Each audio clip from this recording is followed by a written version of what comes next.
Hello everyone, this is Bhavik Joksi over here. Hope you guys are doing great. So today's video is for two specific things.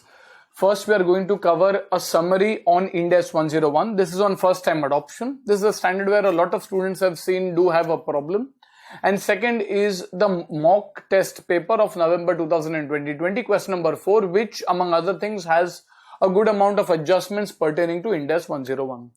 So let us get started. So sir, is Ind AS 101 very important? No, it is not. It is not one of those very important standards, but in any case, we don't want to leave anything. We want to cover everything, and hence we will be doing Ind AS 101 over here. Again, this is a revision video, so we would be doing all the important adjustments. We will not be solving problems except for the one which is there in the mock 2020 exam.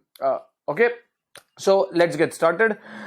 First of all, why do we need the standard on Ind AS 101 and what is Ind AS 101? So, Ind AS 101 is for first time adoption. So, is it applicable to every company in every financial year? No. It is applicable only when an entity transitions to Ind AS for the very first time.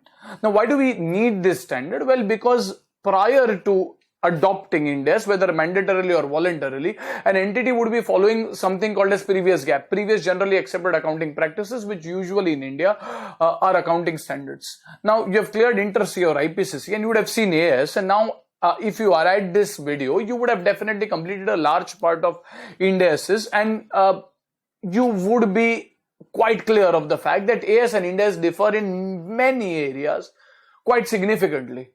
For example, investments. Most of the investments under AS are at cost, under AS are at fair value.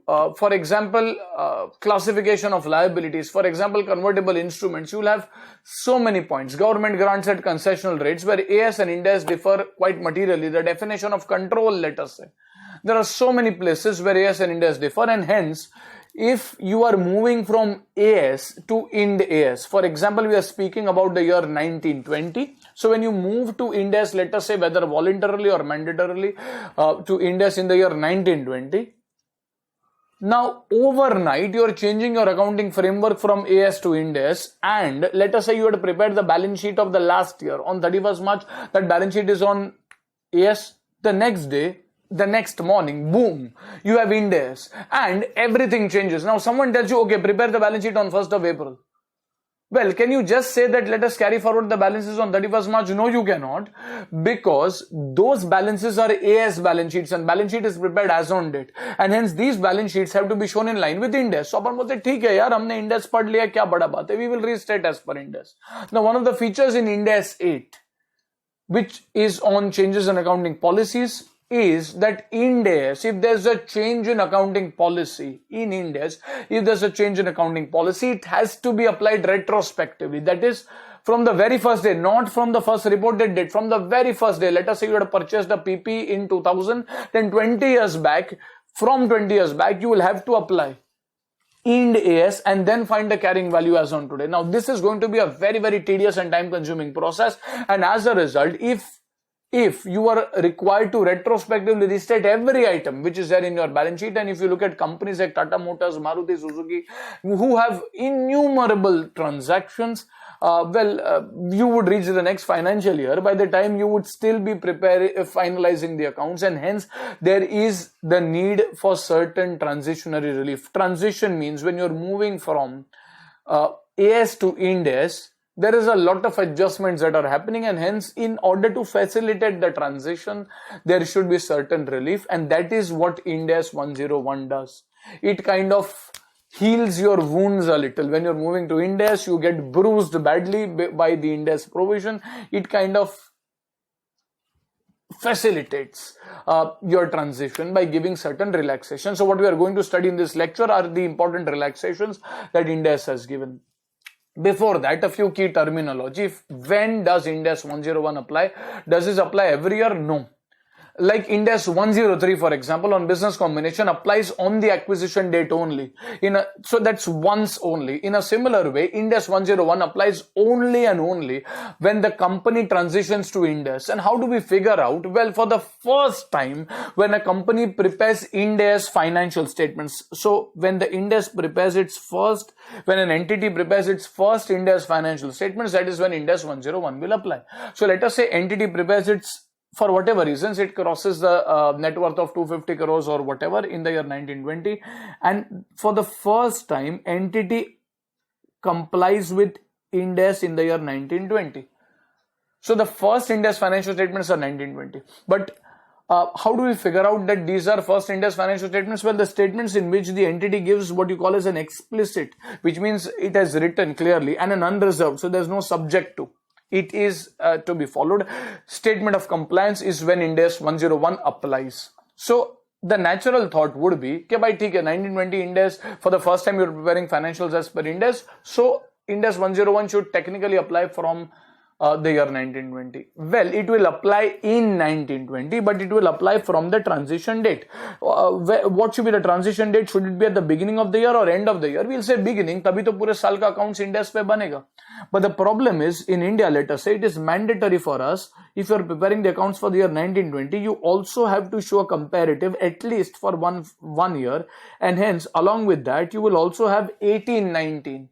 As a comparative. Acha, would 1819 be prepared as per AS or Ind AS? Ideally, if you see the signed report of the last year, it would be as per AS. However, in the current year, if I were to give comparative statements, they have to be comparable. And in order to make them comparable, 1819 financials also have to be prepared as per Ind AS. And if 1819 financials also has to be prepared from Ind AS, that means the date of transition should not be from 1920. It should be from the first date of the first day of the comparative period presented. So if the comparative period presented is 1819, the entire year of 1819 should also be as per Ind AS, and hence from 1st of April 2018 will be your transition date. That is the earliest, that is the first date of the earliest reported period, not from the date of incorporation. You don't present all of that, you present one previous year. Previous gap, well, this is generally the gap or accounting practice that used for statutory reporting in India. Typically, this is accounting standards. Then comes the applicability. When does, if Ind AS 101 applies, let us say it applies in the year when the entity for the first time gives that explicit and unreserved statement of compliance in its financials. Remember, that is a management statement of compliance irrespective of what the auditor says. That is when the management states. From that year, the entity will prepare accounts as per Ind AS. Now what happens? Chalo theek hai, Ind AS pe banayegi. What happens? Well, if your financial statements are to be prepared as per Ind AS, the standard requires that you have to prepare the opening balance sheet. Opening balance sheet in our example is on the transition date, that is 1st of April 18, which means in this year the entity has to prepare 3 balance sheets. 31st March 20, then the previous year 31st March 19. Ideally that should be it, but now you also have to prepare the opening balance sheet, that is 1st of April 2018, and this has to be as per Ind AS principles. And at this point, Ind AS 101 comes to your rescue, where it gives you certain relaxations. Why do you even need relaxations? हम तो रहे एकदम hard working man तू आदमी. Why do we need relaxations? Well, we need these relaxations because of 4 specific differences that might arise between AS or previous gap and Ind AS. First is there might be certain items which might have been derecognized under accounting standards. However, Ind AS requires their recognition. So you'll have to recognize assets and liabilities which have been derecognized as per Ind AS but are to be shown as per Ind AS.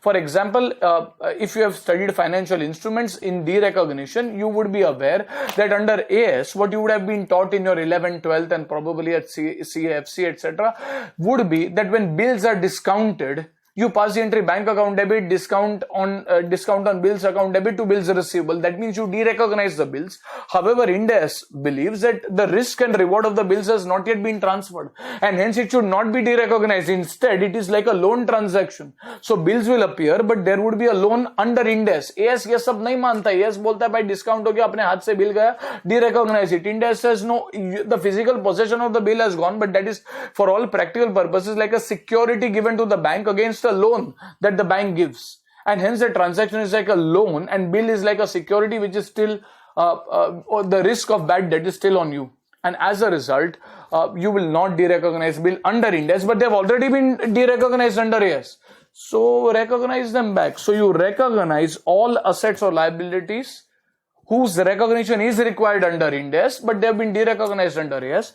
Second, derecognize assets and liabilities if Ind AS does not permit such a recognition. One of the classic examples for this is proposed dividend. Under the old AS4, not even the recent one, the old AS4, you were allowed to recognize proposed dividend. It was one of those adjusting items. Even if it happens after the balance sheet date, as long as it used to happen before the date of signing of the accounts, you can adjust it.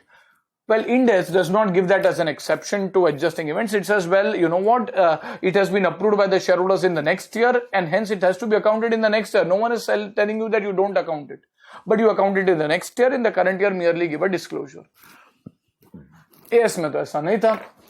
So let us say, even if it was declared in the next year, as long as it was before signing of the accounts, you might have created a liability for a proposed dividend. Ind AS says on 1st of April 2018, there was no declaration of dividend. How can you show it as a liability under Ind AS? You are misstating the facts. And as a result, derecognize that proposed dividend from your books. So you will derecognize assets or liabilities if Ind AS does not permit their recognition on the date of transition. Third is reclassification. Reclassification, there might be certain items which under AS would require a different classification as compared to Ind AS. For example, you have a separate line item for investment property under Ind AS, not there under AS. For example, preference shares, the redeemable cumulative preference shares, the most common categories of preference shares are usually financial liabilities, non-current liability under Ind AS. However, they are a part of shareholders' funds.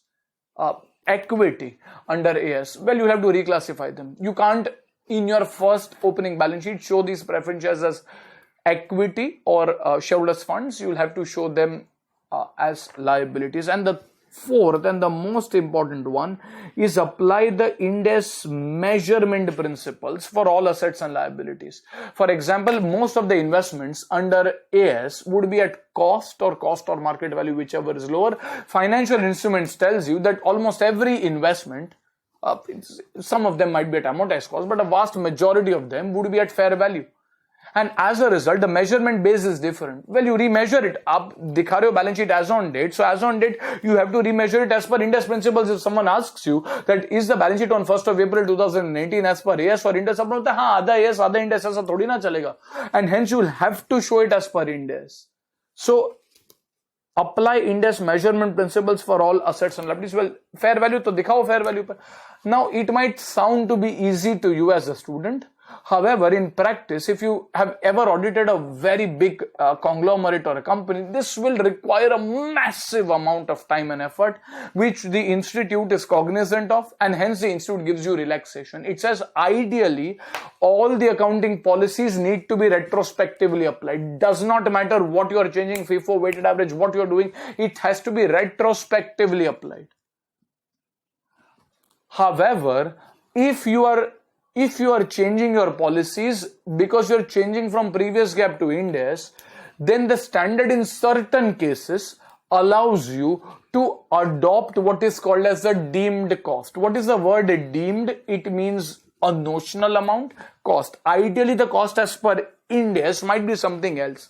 However, you take a proxy, a surrogate, instead of the actual calculations that you do by retrospectively restating the carrying values, you can assume a number. For example, PP AS10 versus Ind AS 16 or intangibles AS26 versus Ind AS 38. There is a wide range of differences. And hence, if I were to suddenly adopt Ind AS, I will have to actually retrospectively restate all my items of intangibles. as per Ind AS. Now that is very time consuming and hence we would say कि भाई एक काम करो सस्ते में पटा देते. Let us say you are given a choice at most of the places that instead of retrospectively restating as per Ind AS, you can take a deemed cost. क्या हो सकता है वो हमें देखना पड़ेगा. For example, in intangibles, you might be allowed to take the fair value as on the date of transition or take the previous gap carrying value. That means whatever is the ledger balance as per books of accounts on 31st March under AS would be taken as the same value as per Ind AS. और अपने को लगता है नहीं ये तो गलत है, we are very principled, we say no, this is not correct, this is not fair. तो करो मेहनत. अपने अभी सुस्त भी है, अपन बोलते भाई वो करेक्ट नहीं है, but we don't even want to work as much to retrospectively restate. Then what? Then you take fair value. Appoint a value, say what is the fair value and take that fair value somewhere in the middle. You believe that no, we don't even want a value, take previous gap value. You believe that no, previous gap fair value, if it requires more time, then I will spend that time. Then you take as per Ind AS. No one is stopping you. No one is telling you that you have to mandatorily take previous gap carrying value or fair value. These are just options, choices given to you. This is deemed cost. So majority of the adjustments of this chapter pertain to your understanding of the deemed cost concept, which is a surrogate or a proxy. Acha, if you take this deemed cost, let's say fair value, will your balance sheet actually tally? No, balance sheet is not going to tally. For example, investments under AS were shown at cost. Now you suddenly take fair value. There will be a difference. Where will that difference go? Well, it will go either in the opening retained earnings or an OCI item, depending on the nature of the item. Basically, it is going to go in equity directly. It will not be taken as an income in the profit and loss account, because you can't show an income by merely changing accounting from AS to Ind AS. You can say, oh, no, this year has been very healthy and very good, not because we have done more business, but because our PAT is higher because we adopted Ind AS or lower. ऐसा थोड़ी ना हो सकता है. So those transitionary adjustments are going to be directly adjusted in equity, either in retained earnings if they pertain to revenue items, or in OCI if they pertain to OCI items. Basically, they will be adjusted against other equity. Achha, so this is your broad overview about Ind AS 101. There are two specific, so accounting policies, whenever there is a change, in certain cases there will be no change. For example, inventory cost or NRV, whichever is lower, almost the same. Under AS and Ind AS, no change. However, in certain cases, if there is a change due to the adoption of Ind AS, well, an entity should adopt every Ind AS retrospectively, subject to certain mandatory exceptions, whereby the Ind AS 101 mandatorily requires you to follow a particular treatment, or an optional exemption where the Ind AS gives you a choice of what you want to do. What I've done over here is, on the next slide, I've just given you a summary of the mandatory exceptions as well as the optional exemptions. There are 8 mandatory exceptions and close to 20 optional exemptions.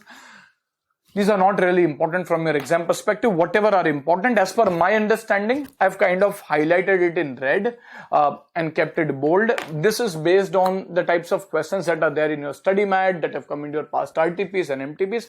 Having said that, if you have time, refer to all of this. This is just a summary video. We'll just touch upon all the important items which will kind of aid you to solve complex questions. But having said that, if you are interested, you can actually go through all the exceptions and exemptions as well. So we'll go item by item. On the next page, you just have this summary. There are close to 8 mandatory exceptions and 20 optional exemptions.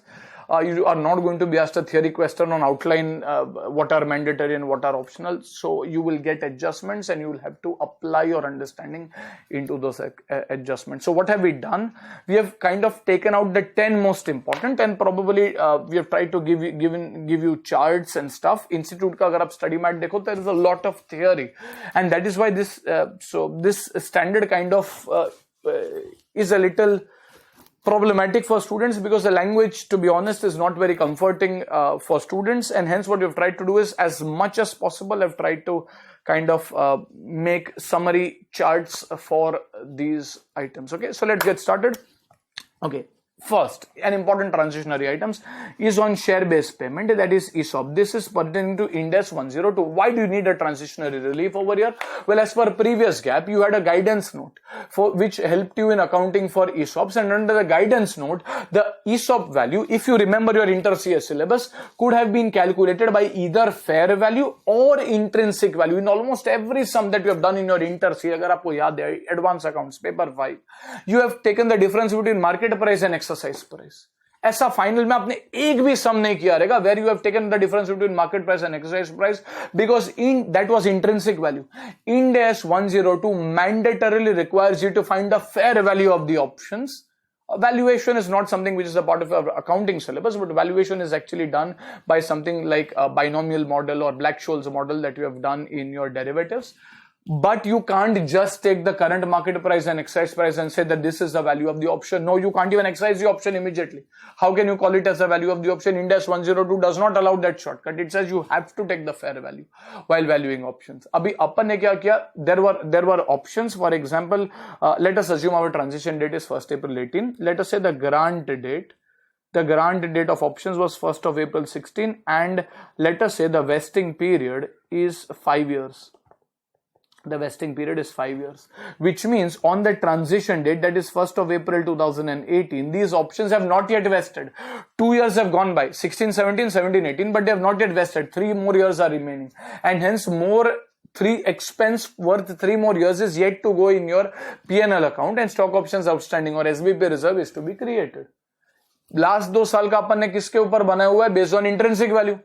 Now 1st April 18, intrinsic value is not going to work. Standard says, well, you don't have a choice. We are not going to give you any relief because these options are still unvested. We can't just allow you a shortcut. You will have to follow Ind AS 102 for the purpose of fair valuation. So in this case, these are unvested options. You will have to restate the value of these stock options outstanding as per fair value. Intrinsic value cannot work. However, let us say the grant date was 1st April 16. And the vesting period was only, let us say, 1 year. However, the exercise period was 3 years. Do you understand the exercise period? It means that these options had vested on 31st March 17, way before the transition date. However, then तो अपन बोलते हैं फिर accounting करने का क्यों? अरे because they are not yet exercised. Employees have not yet exercised, and hence in the balance sheet you see a stock options outstanding account. The exercise period, let us say, is 3 years. And hence this will continue till 31st March 2020, for example. But अपने को transition करना है into the Ind AS on 1st April 18. Now the standard says one choice is, because they are outstanding, you should actually restate it to fair value, which is possible. आप बोलो कि नहीं भाई, if these are options which have already vested before the transition date, तो उसमें क्या है? Balance sheet में दिख रहा है, अभी भी outstanding है. We will show them at fair value. दिखाओ. If information is available, show them. However, some people might say कि भाई हमें बख्श दो. There is no more expense that is going to come because the options have already vested. It is only the exercise entry that is remaining. P&L is not going to be impacted in the future years. And hence the standard says, well, in such cases, we will allow you, if you want, to continue with the previous gap carrying value, which may be based on intrinsic value and not restate as per Ind AS. So you can follow either of these two. But this option is available for only those options which have vested before the transition date. If they're unvested, that means there is still some expense yet to come in the P&L. Such an expense cannot be based on intrinsic value, and hence the standard says nahi chalega. You have to restate as per Ind AS 102. For vested options, you do have a choice. So this is your transition. First point. Second is the important point on foreign exchange. In foreign exchange, there are 2 points. First, on FCTR, foreign currency translation reserve. When does FCTR arise? Well, if you have a foreign operation, can be a foreign branch, can be a foreign subsidiary, can be a foreign associate, etc. In such a case, when you're translating, let us take the subsidiary for example, when you're translating the financials of the foreign operation into your own functional currency, let us say that is rupees, then there might be some items which are translated at closing rate, some of them at average rate. It's not going to tally. And hence there is going to be a difference in translation due to different exchange rates adopted. And as a result, that difference is going to go in FCTR. Now, if you are aware of AS11 that you might have studied in Inter-CA, there were 2 types of operations, integral operations, non-integral. ऐसा word आपने सुना ही नहीं होगा under Ind AS 21. Ind AS 21 relies on functional currency being same or different from the parent's currency, which means the principles of Ind AS 21 are slightly different from AS11. But AS11 may be non-integral operation hua, then you could have recognized an FCTR, yes. So what do you do? If I were to transition into Ind AS from AS11 to Ind AS 21, can I continue the same value? Ind AS says no. We don't know how that was calculated. यहां पे previous gap carrying value भी हम नहीं ले सकते, तो क्या fair value, अरे रिजर्व का थोड़ी ना फेयर वैल्यू निकलता है, it's a reserve, foreign currency transaction reserve, reserves don't have a fair value, it's not an asset or a liability. Previous gap carrying value, chalo allow, no, it will not be allowed. And as a result, because it is based on certain different principles, we don't know non-indicator का तो concept ही नहीं है. And hence the standard says you either restate applying Ind AS 21 retrospectively, try to find the functional currency and retrospectively find the FCTR balance. Well, we say this is very time consuming. Then the standard allows you to reset it to zero. Whatever is your FCTR, well, you reset it to zero. अच्छा, तो FCTR का अगर आपका 5000 का balance है, debit FCTR by 5000, credit what, well इधर OCI और retain earnings, यहां पे रिटेन अर्निंग्स क्रेडिट होगा. Basically you will credit other equity and start with a fresh slate. FCTR will be started at a zero value, so you will reset FCTR to a zero value or retrospectively apply Ind AS. Almost every entity goes for option. For the first case, FCTR को zero कर दो, and then all the transition differences from the transition date will freshly be accounted into the FCTR. अच्छा, second one is a slightly problematic thing. This is based on para 46/46A of AS11. Sir हमें AS11 barely याद है, उसके para तो याद होने sir है, बराबर. I can understand, and hence ये हमने फाइनल्स में भी नहीं पढ़ा, and hence I've actually given you a summary. This is for para 46 or 46A. I'm going back to your Inter CA or your IPCC syllabus, where in AS11 for a specific item, that is foreign exchange gain or loss on a long-term monetary item, which was a foreign currency loan. So if there's a foreign exchange gain or loss on a long-term loan item, loan is monetary in nature, and hence ideally if there is no separate para, then a gain or loss on monetary item. So if you have taken a loan of $100, when you took the loan the rate was 40, now the rate becomes 45. That means the loan has to be shown at the closing rate, that is 45, and hence if there's a foreign currency loss, that has to go to the profit and loss account. So if nothing was there, the foreign exchange gain or loss will directly go to the P&L, which is also the case in Ind AS 21. It's a monetary item, gain or loss has to go to the P&L account. However, a lot of people had actually complained in the past, when the financial crisis hit in around 2008, that these are huge losses going in the P&L and loans are of long-term nature. Please allow us to defer these losses. And the MCA heard them in AS, not under Ind AS, and they said, okay, we will give you an option which is an irrevocable. Like if you remember in financial instruments, you have irrevocable choice in equity. You can either show it as FVOC or FVTPL equity shares. So this is also an irrevocable choice. Ideally, it should go to PNL. But अगर हमें लग रहा है कि नहीं, we want to defer this 20-year loan, पूरा loss going to PNL, you want to defer it, we will give you a choice under AS, under para 46/46A, whereby this foreign currency loss or gain could be deferred into a separate account called as FCMITD account. ये word सुन के भी अगर आपको याद नहीं है तो आपने छोड़ दिया रहेगा ये. So this is foreign currency monetary item translation difference account, where if there's any gain or loss, ideally the entry should have been P&L account debit to foreign currency loan. Here instead of that it will be FCMITD account debit to loan. And what will you do with FCMITD? Well, if it is a general purpose loan, not for the purpose of a specific asset, then you will defer that over the tenure of the loan. 20 साल का loan है, defer it over 20 years. So this will be amortized over the loan tenure, so that loss does not go to the P&L at one shot. But यहाँ पे क्या था, MCA knew our companies. They said that whenever there's a loss, upon conveniently option 2 में आ जाएगा. If there's a gain, अपन दौड़ते option 1 में चले जाएंगे. We want foreign exchange gain in P&L account. So the standard says, AS11 told you that this is an irrevocable choice. सीधा ताड़ के AS11 said that this is irrevocable. You either select to take always in P&L or you select to defer it. Achha, however, if the loan is for a depreciable asset, the standard says in such a case, rather than recording it in the FCMITD account, you are allowed to adjust the foreign currency gains or losses in the asset. And if you are adjusting it in the asset will be depreciated, and through that depreciation, the amount will go to the P&L. For example, the asset is 4,000. The loss was, and the life is 10 years. The loss was 500 rupees. Usually, your depreciation would have been 4,000 divided by 10. That is 400. Here, instead of that, it will be 4,500 divided by 10. That is 450. And hence, that loss will automatically go to the P&L through a higher depreciation, adjusted through depreciation. But remember, this is irrevocable. ये अपन गए inter सी IPCC. Now, why are we studying this now? Because the institute with a lot of pride had said that this is an irrevocable choice. You cannot move out of this choice. However, Ind AS 21 foreign exchange does not have any such choice. It tells you that let loans be long term. It does not really matter. The gains or losses have to go to the profit and loss account only. And hence अपन मुंह छोटा करके आ जाते हैं और अपन बोलते हैं यार ये तो अभी क्या करेंगे? We have taken the choice of deferring it, but now what does happen is Ind AS does not allow you to defer. And on the date of transition, you have to transition from AS to Ind AS, and going forward, let us say the loan was 20 years, 10 years have passed, 10 years are remaining.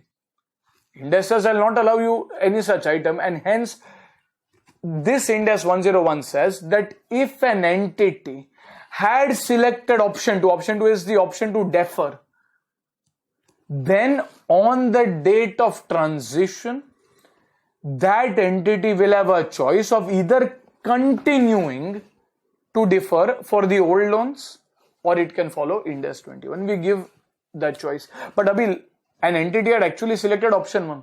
It said gain or loss, profit and loss. Now for transition, it is saying chalo lagya, we will go into option 2. That cannot happen.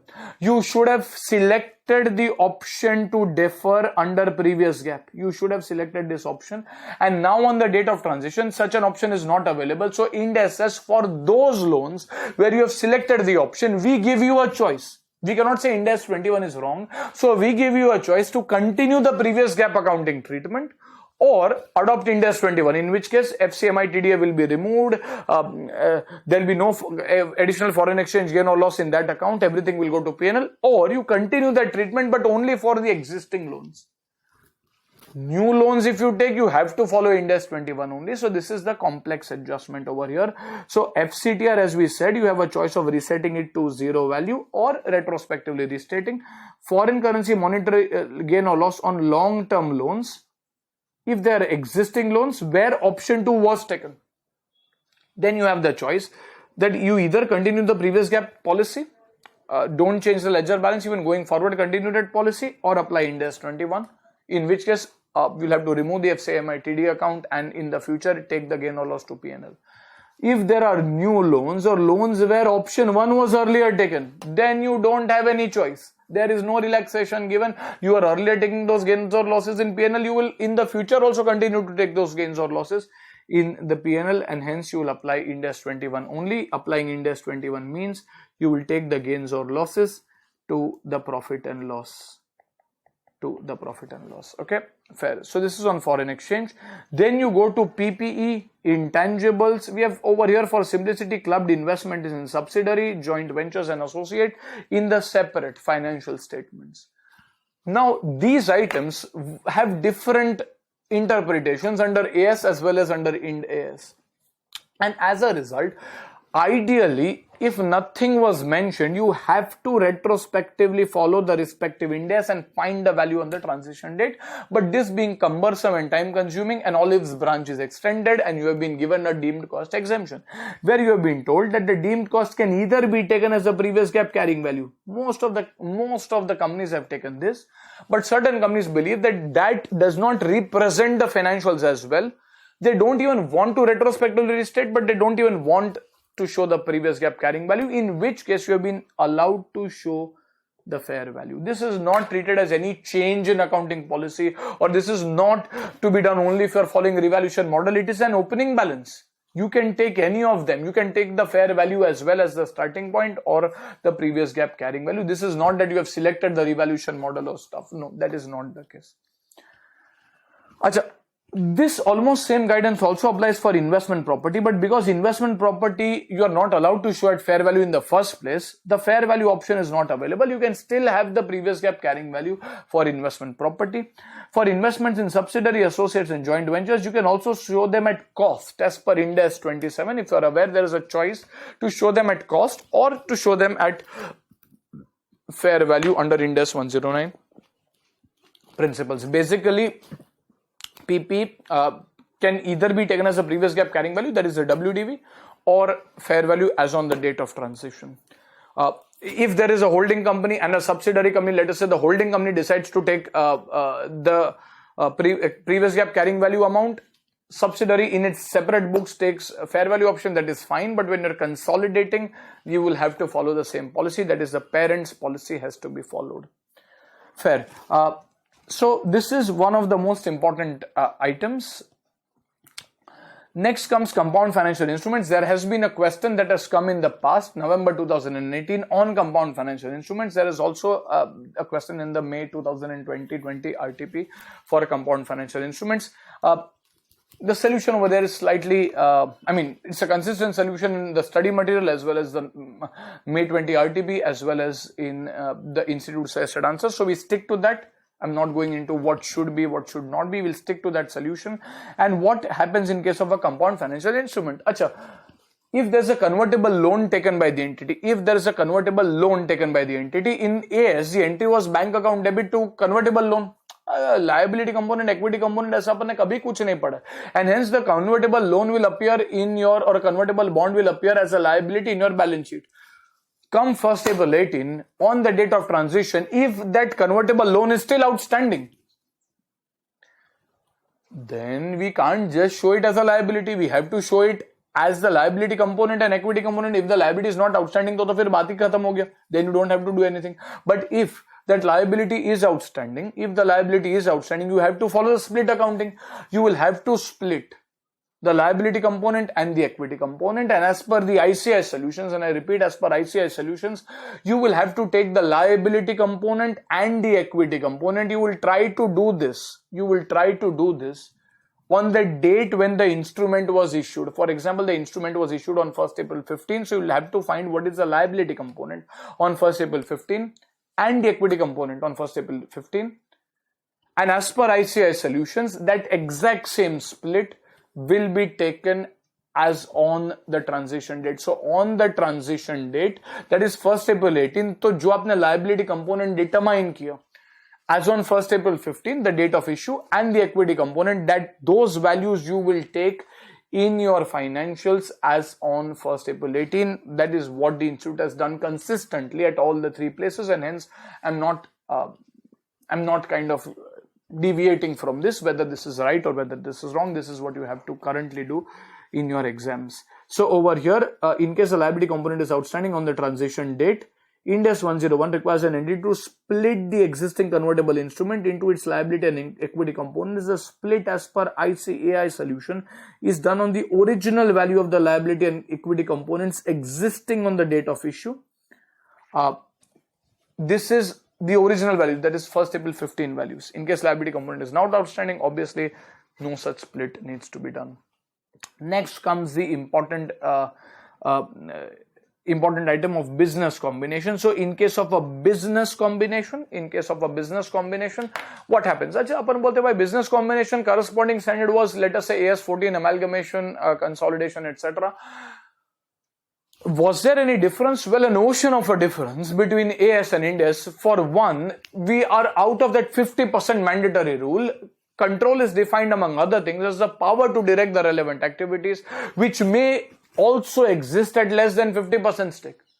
So, for example, a company like Tata Sons holds, let us, or Mahindra and Mahindra, or owns, let us say, around 45% of Tata Steel. AS would have said, well, there is no control because I don't have more than 50% stake. Ind AS would say 45%, and the remaining held by lakhs of individual shareholders. 45% is sufficient to give you as much power to direct the relevant activities.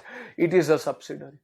AS mein it was not. Now that means I will have to consolidate, and then if I'm following Ind AS, this consolidation has to be done retrospectively. Now this can be very, very time consuming. Again, the fair value principles, etc. might be different, and hence the standard says that we understand and we will give you a choice. If you don't want to retrospectively restate, you can take the previous gap carrying values of everything, of goodwill, of NCI, of the individual assets and liabilities as on the date of transition. So you take the previous gap carrying value, there will be no restatement. There's one possibility where there's no restatement of a past business combination. Again, थोड़े शाणे लोग आएंगे, वो बोलेंगे नहीं हमें restate करना है, हाँ तो Ind AS करो. Then they will say कि नहीं यार हमारा कंपनी तो Tata Steel incorporated in 1910. It is 110 years old. इतना सारा retrospective हम नहीं कर पाएंगे. Ind AS over here again gives you an olive branch. It says you can select a date. If you want to retrospectively restate, you can actually select a date. For example, 1st of January 2000. And from that date, now that is depending on the information available. Typically, we keep our books of accounts for 8 years. Beyond that, it can be destroyed. And hence, we would say that but 8 साल के आगे तो अपने पास data ही नहीं है. Restate करना कहाँ से करेंगे? It is impracticable. And as a result, Ind AS 101 gives you a choice. Theoretically, you have to restate. If you want, you can restate since 1910 if you want to. However, if you find that it is cumbersome, you can select a particular date and disclose it. Select a particular date and disclose it, and you will restate the business combinations with effect from a particular date. This is a choice.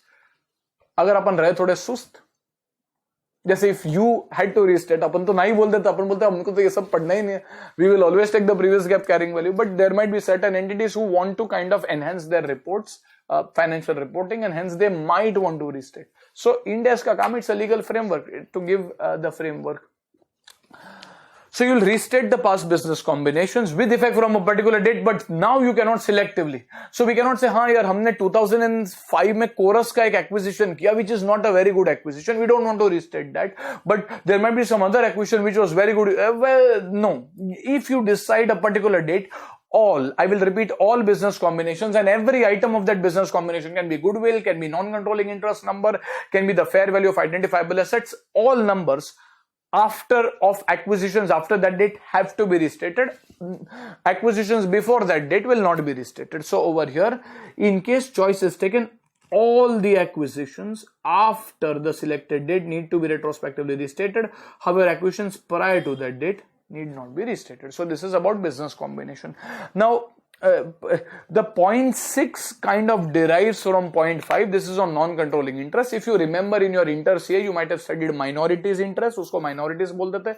Under Ind AS, it is now called as non-controlling interest or NCI.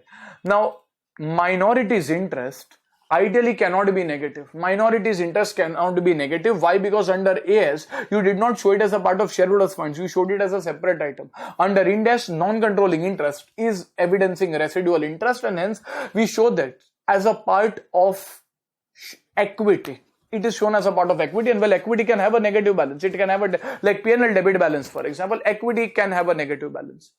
So in the past, you might have had huge losses, but those losses were not attributable to minorities because their balance was already zero, and we said, well, minorities cannot have a negative balance. As per AS, Ind AS, they can very well have a negative balance. Now, the question arises that now you are following Ind AS, so should non-controlling interest be restated and shown at their negative balances? Or should it be based on the previous gap carrying values? Ind AS says यहाँ पे आपके पास choice नहीं है. You cannot say कि minority में हमें क्या करना है. It will be dependent upon the choice that you take for business combinations.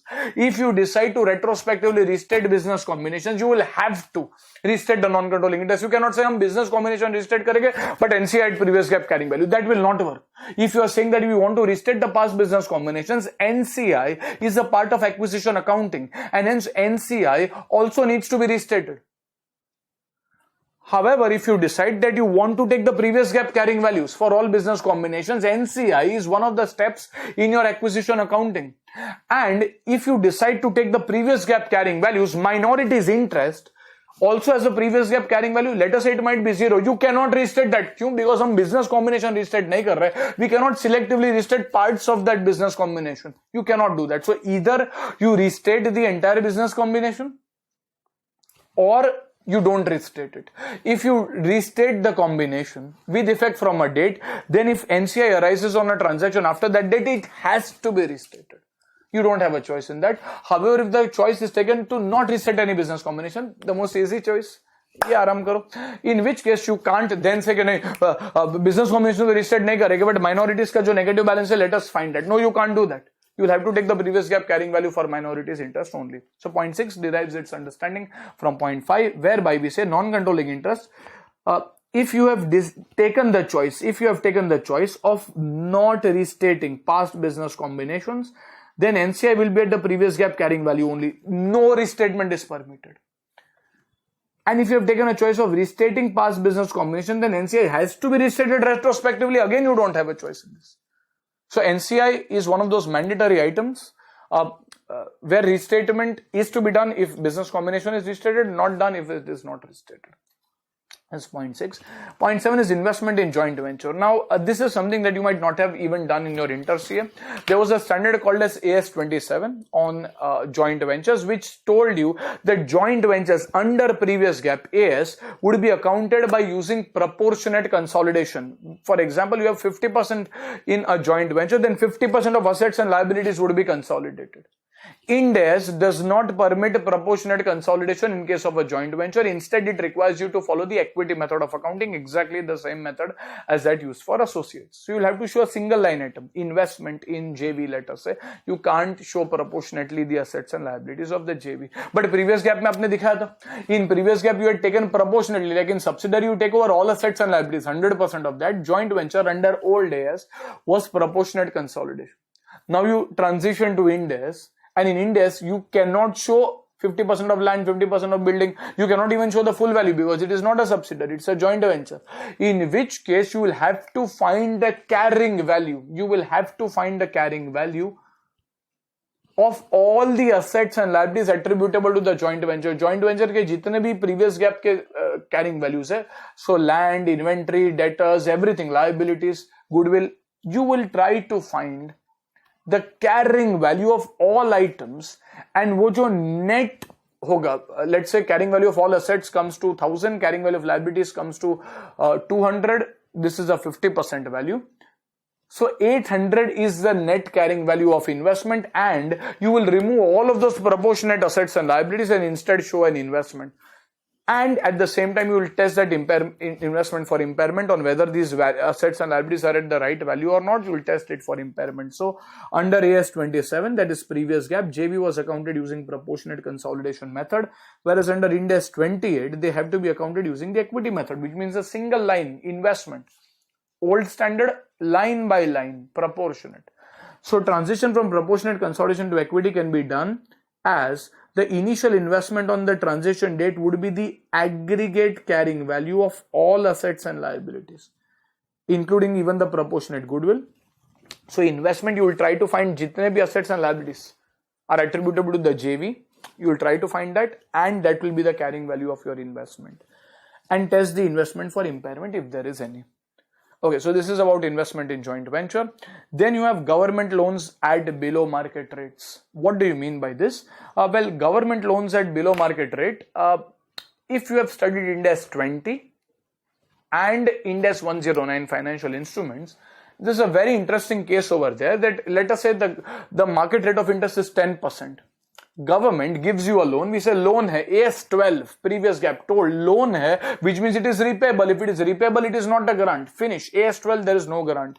Ind AS, on the other hand, says that look at the rate of interest on the loan. We said that the rate of interest on the loan is merely 2%. Market rate of interest is 10%. So there is a benefit that the entity is getting in the form of concessional interest. And that benefit is actually grant. How do you measure that? Well, you measure the loan from the government at fair value at initial recognition. So for example, the loan given by the government is actually 10 lakhs. However, the fair value comes to only 7 lakhs. Fair value kaise? Present value of future cash flows discounted at the market rate of interest. Let us say 10%. Cash flows 2% ही आपको pay करना है and ultimately principal repay करना है, but you discounted at 10% and you let us say come to 7 lakhs, which means 3 lakhs, that is a benefit due to the lower interest, is the grant. And if Ind AS was followed, your entry would have been, let's say as a recipient, your entry would be bank account debit 10 lakhs to loan from the government, financial liability 7 lakhs to, let us say, grant or a deferred grant as a case may be 3 lakhs. And hence that will give you the entire value of that will give you the value of the grant. Are we getting this? Acha, but AS में तो ऐसा कुछ हुआ ही नहीं. AS में तो because it was a loan which is repayable, you would have passed into a bank account debit to loan from government 10 lakhs. So your carrying value under previous gap would be 10 lakhs. The question arises, should you restate it retrospectively and recognize the grant, or should you continue with the previous gap carrying value only?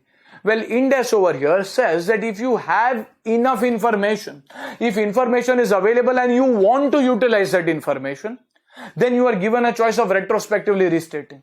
So over here, retrospective restatement, that is recognize the grant and restate the loan. This loan might be 15 years back. जैसे bullet train का loan है 30 साल का loan है, might be 15 years back as well. We will have to have the effective interest rate 15 years back. And then find कि अगर 15 years एक Excel sheet में आज के तारीख पे उसका क्या वैल्यू आता था and what will be the balance in the grant. You can do that if you want to. This is if information needed to retrospectively restate could be obtained based on the conditions at the time of initial accounting of the loan. If information is available and if you want to do it, then you can. So ये almost हर एक जगह पे आपको करना चाहो मेहनत तब करो, बट अपन रहे थोड़े लेजी. सो अपने जैसे लोगों के लिए there will always be a shortcut where Ind ASes जो पास्ट में हो गया सो हो गया, रात गई बात गई. What has happened. Let us look at it from now, and from now whatever is the previous gap, balance continued. अभी previous gap में 10 लाख का तो balance है. If I continue the same, where is the window to recognize the grant? There has to be an opening. Opening कैसे हो रहा था index में? Bank account debit 10 lakhs to loan recognized at 7 lakhs and balancing figure 3 lakhs is guarantee. यहां पे तो opening ही नहीं है. The loan was recorded as 10 lakhs. You are continuing the previous gap carrying value. You believe it is impracticable or it is a headache to do all of this retrospectively, then continue previous gap carrying value, in which case there will be no grant to be recorded. So you have a choice here. So if information is available and if you intend to utilize that, then you can recognize the grant. However, there is nothing wrong. Auditor cannot comment and say that the company has acted lazy. We have utilized the provision given in the standard. So you can have a prospective application. Prospective means you continue with the previous gap carrying value for the loan and do not recognize the grant. Continue to record the loan as a financial liability, or if it meets the definition of equity, then equity as per previous gap, usually liability hoga. And the grant is not recognized for the benefit arising due to the below market rate of interest. This is if you do not want to restate, you can show it. If information is available and if you want to do it, then you also have a choice of retrospective restatement. Then comes measurement of financial instruments. Now when you a similar problem can also arise for financial instruments. जैसे grant का ऊपर अपन ने पढ़ा, यहाँ पे दोनों में अलग है. So you might have actually taken a loan 10 years or 15 years or 20 years back. In the older standards, you do normal accounting. जो भी coupon used to record as expense. If it's a loan taken, if it's a loan given, then interest would be recorded as income, whatever is the coupon rate. The concept of EIR was not there. Effective interest rate, transaction cost would go to the P&L, for example. Now it is adjusted in EIR, effective interest rate, premium on redemption, etc. So we did not bother to calculate effective interest rate because it was not required under old standards, and we were recognizing interest expense usually. Transaction cost had already gone to the P&L, and then suddenly Ind AS comes into the picture. Ind AS says, no, ये आप क्या करके रखे हो? What have you done with your accounts? Calculate the effective interest rate. अपन बोलते भाई 10 साल बाद हमको 4 महीने पहले पढ़ा हुआ कुछ याद नहीं है. 10 साल पहले का किधर कुछ हमें याद आएगा? And hence we are baffled. Ind AS says, no, you will have to retrospectively restate. And hence Ind AS 101 comes to a rescue. It says that if information is again available and if you intend to utilize it, you retrospectively restate. No one is stopping you. However, if it is impracticable to determine what the effective interest would have been 10 years back, what would be the market rate of interest and stuff 10 years back, then Ind AS says, I cannot allow you to use the previous gap carrying value. Here, previous gap is not allowed. Ind AS says, then if you feel it is impracticable to restate, then you determine the fair value as on the date of transition. You determine the fair value as on the date of transition, and that fair value will be the new carrying amount. You cannot continue with the previous gap carrying value at all over here. So you either restate and bring it at fair value, or you retrospectively restate. यहाँ पे previous gap carrying value नहीं चलेगा. क्यों नहीं चलेगा? अरे Ind AS 101 आपको इतना तो luxury देता है.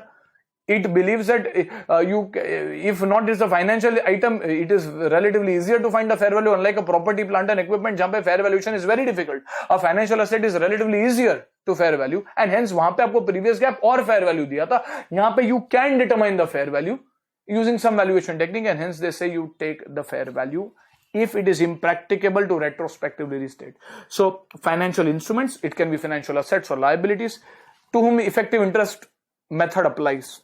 If effective interest rate can be determined retrospectively, badhai ho, then you retrospectively restate. Ind AS 109 is also happy, Ind AS 101 is also happy. Retrospectively restate and determine the carrying value as per Ind AS 109, but the accountant and a student is not.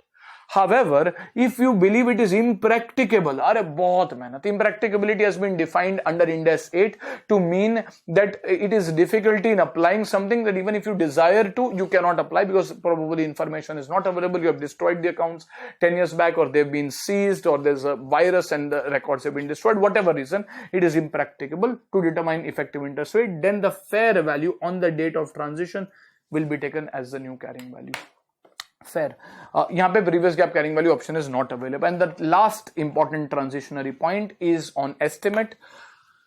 Estimates क्या होता है? See, the reason why you decide why this point is given, and this is a mandatory exception point, is let us say you are preparing accounts on 31st March 2020 in our example. In the year 1920, Ind AS became applicable. However, the date of transition was 1st of April 2018. So on 1st of April 2018, probably you would have created a provision for bad debts. जो debtors थे वो अपने provision for bad debt create किया रहेगा. That is based on your estimate of how much money will go bad. And you thought that नहीं 50% से ज्यादा यहाँ पे bad debt नहीं आएगा. However, over the next 2 years, by 31st March 2020, you actually realize that the entire money went bad. The entire money went bad, for example, and hence we say कि देखो अभी तो हमें 2020 को पता ही है. As per the latest estimates, we are aware that the entire money has gone bad. So let us create a provision for bad debt for the full amount on 1st April 18. That is the date of transition. Ind AS says nahi. You cannot use the benefit of hindsight, which means now in 1920 you actually know that the money is bad. But if on 1st April 18, there was no error in our estimate. हमने बोला था the debtor is not insolvent, money will be received, and there was no error in our estimate of measuring bad debt. Error is a clerical mistake, omission. Error of judgment is not called as error. There was no error. Then Ind AS says, वैसे तो आप करने जाओगे तो estimates have to, a change in accounting estimate has to be prospectively applied.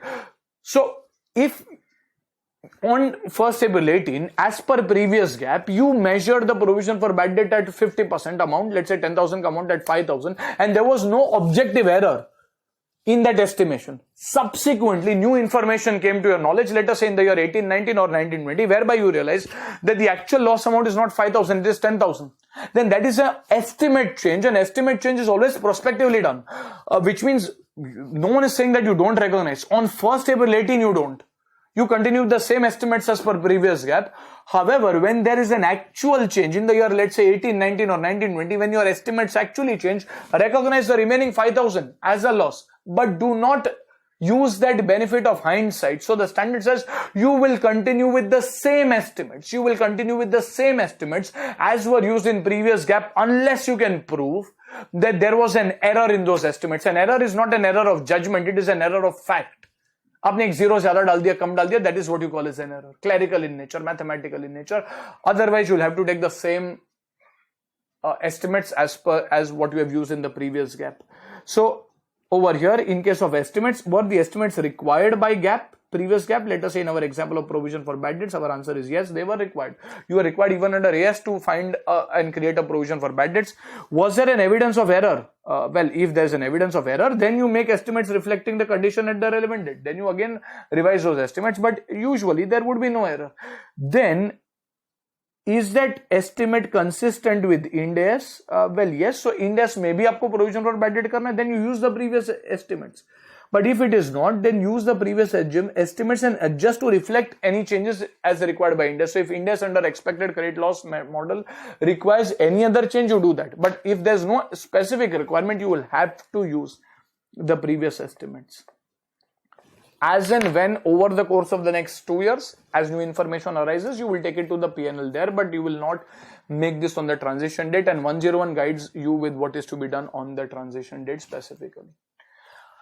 Apart from that, there are various other items like derecognition, hedge accounting, embedded derivatives, insurance, decommissioning, hyperinflation. Leases is there, but leases ke liye, if I've also recorded a separate video, there are 5 parts, and I think in the 4th or the 5th part we have discussed at length what happens on the transition date in case of leases. So you can actually refer that.